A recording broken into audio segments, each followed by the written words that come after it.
Mbani, je reste toujours avec vous. Eh bien, la Corée a décidé de toujours rester camper sur sa position. Nous avons comme l'impression que les carottes sont cuites. Est-ce que la Corée ne va pas finalement prendre part à ce dialogue? Est-ce que ce n'est pas ça la volonté qui se cache derrière? Oui, c'est quand même prévisible.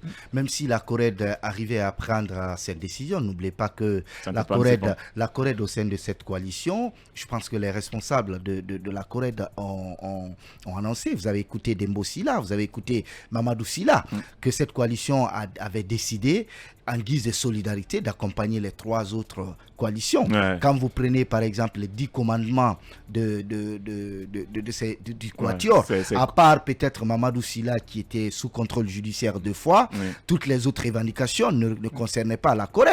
Parce que quand vous évoquez la question des prisonniers politiques, je ne pense pas il y a un membre de la Corée qui se trouverait aujourd'hui en prison. Quand vous prenez le retour des exilés politiques, je ne pense pas s'il y a un membre de la Corée, peut-être à la limite près le cas de Aboubakar Souma.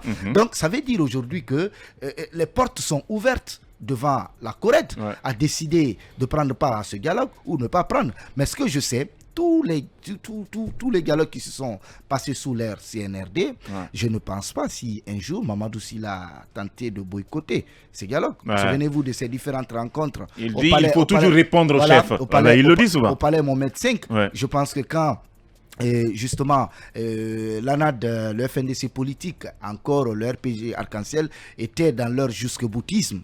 N'oubliez pas que Mamadou Silla prenait toujours part à ces différentes concertations. Ça veut dire aujourd'hui, si la Corée a décidé vraiment de suspendre et aller jusqu'à dire de retirer le nom de sa coalition sur cette note qui avait été adressée au Premier ministre, Dr Bernard Goumou, ça veut dire qu'on n'exclut rien, la Corée pourrait bel et bien prendre part à ce dialogue. Bon, c'est pourquoi je le rappelais. Ils étaient en réunion, on devrait avoir le vice-président de la Corée dans cette émission. Mais malheureusement, on me signale que son téléphone ne passe pas. Ça veut dire qu'ils sont toujours en réunion, sans doute. Il faut rappeler la journée que les membres de la Corée, parce que moi j'avais appelé là-bas, ont été reçus par l'ambassadeur des États-Unis. Ils ont commencé d'abord la réunion là-bas.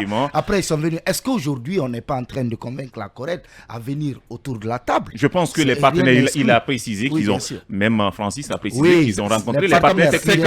C'est quand même important que tout le monde soit autour de la table. On espère que... on parle des dialogues inclusifs. Donc, et on espère qu'ils vont tous... la Corée soit autour de la table, au même titre que d'autres partis, au même titre que les organisations de la société civile. Merci beaucoup à vous les talkers. On se donne rendez-vous demain.